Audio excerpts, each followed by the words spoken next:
the stripe. Morgan comes to the inside, and Davey Allison is going to win the Daytona 500.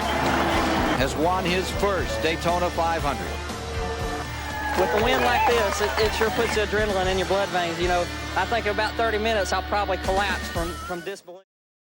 Davey Allison, a name that echoed through NASCAR circuits.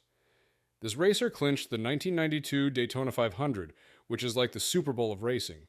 He was on the fast track to possibly snagging the Winston Cup Championship, but destiny had other ideas. On July 12, 1993, Davey decided to swap his racing helmet for a pilot's headset.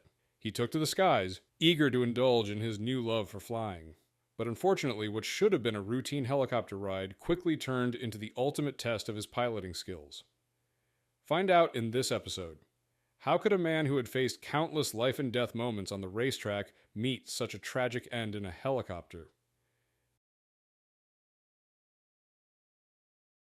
Davey Allison's story starts like a script written for the world of motorsports. Born on February 25, 1961 in Hollywood, Florida, he came into the world as if racing was in his DNA. His father, Bobby Allison, was already on his way to becoming a NASCAR legend, and the timing was uncanny. Davey was born just before Bobby's first Daytona 500. Talk about a busy schedule. The next day, Bobby hustled back to the track, finishing 31st and earning $200 for his growing family. While Davey explored other sports like football in his early years, no one was shocked when he ultimately announced that racing would be his life's pursuit. By the time he hit 16, Davey was ready to get his hands dirty, literally. He told his dad he was serious about racing, and Bobby, a man who believed in earning your stripes, pointed him toward the shop and told him to get to work. At first, Davey's ambition seemed more talk than action, but as high school wore on, so did his determination. Late nights in the engine shop, sacrificing sleep for racing knowledge, became routine. His grades suffered and teachers took note, repeatedly commenting on how his mind was always on the track. But those long hours eventually paid off, and Davey finally convinced his dad to let him assemble a car under watchful eyes, a moment that proved his commitment to the craft. After graduating early, Davey dove straight into the family business. He built his first race car, a Chevy Nova, from an old shell gifted by his uncle, with help from his buddies, humorously nicknamed the Peach Fuzz Gang. Davey made his racing debut on April 22, 1979, in Birmingham, and while his first outing landed him in 20th place, he snagged his first win just 6 races later. That victory signaled to everyone that Davey wasn't just riding his father's coattails, he was paving his own lane. As the years rolled on, Davey's career hit one milestone after another. By 1983, he was a standout in the ARCA Automobile Racing Club of America Series, claiming multiple wins at Talladega and earning the ARCA Rookie of the Year title in 1984. His 1987 debut season in the Winston Cup Series was nothing short of groundbreaking. With 5 poles, 2 wins, and records that left seasoned drivers in awe, he set a new bar for rookies. His knack for dominating superspeedway races earned him Rookie of the Year honors and made it clear he was destined for greatness. And greatness he achieved, leading more races for longer miles than anyone in the Cup Series by 1991. But the journey wasn't all checkered flags and champagne. The 1992 season brought both triumph and tragedy. Davey claimed wins at the Daytona 500 and Winston 500 and became the first back-to-back All-Star champion at Charlotte. Yet, the season was marred by crashes, including a horrifying wreck at Pocono that left him battered but not broken.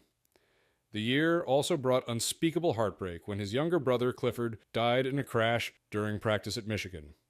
Despite the personal toll, Davey pushed forward, reaching the pinnacle of his career. Tragically, his story ended not in a blaze of glory on the track, but in a devastating helicopter crash in He next year. July 12, 1993, is a date forever etched in the hearts of NASCAR fans as the day the sport lost one of its brightest stars. Davey Allison piloted his Hughes 369 HS helicopter to Talladega Superspeedway with the hope of enjoying a day at the track. His destination was to witness Neil Bonnet and Neil's son David test a car for David's upcoming Busch Series debut.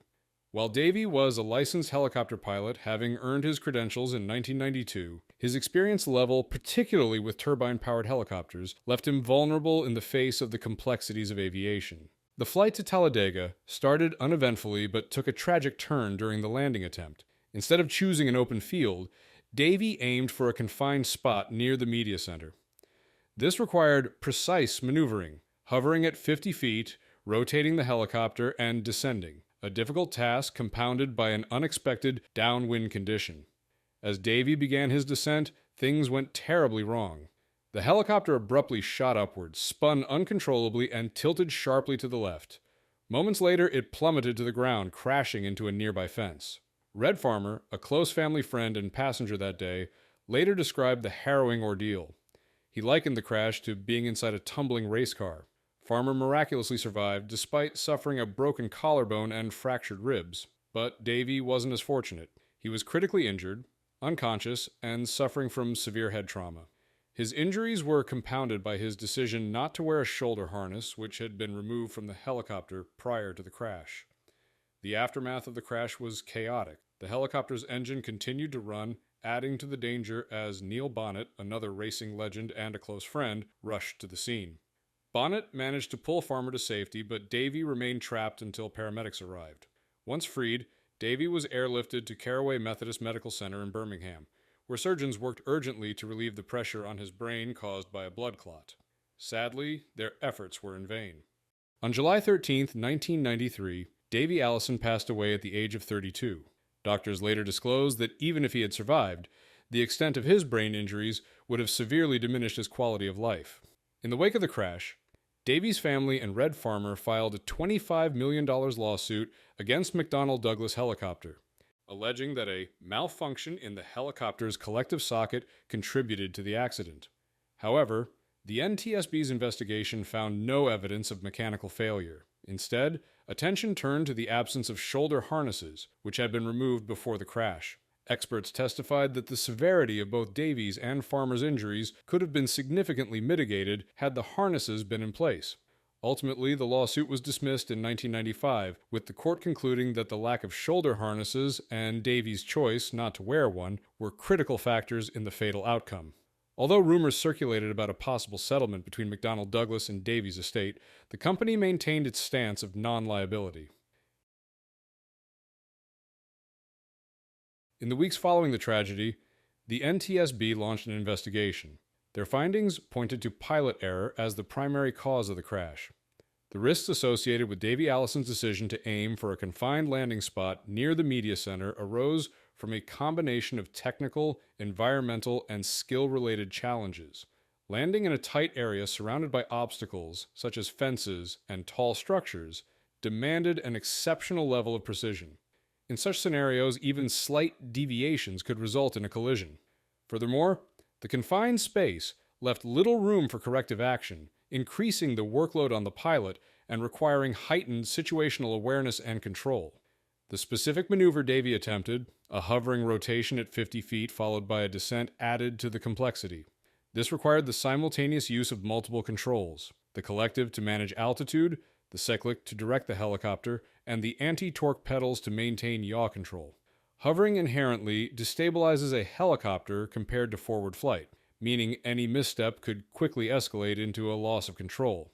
These demands made the maneuver particularly difficult for someone with limited experience in turbine-powered helicopters. Compounding the challenge was the presence of a downwind condition.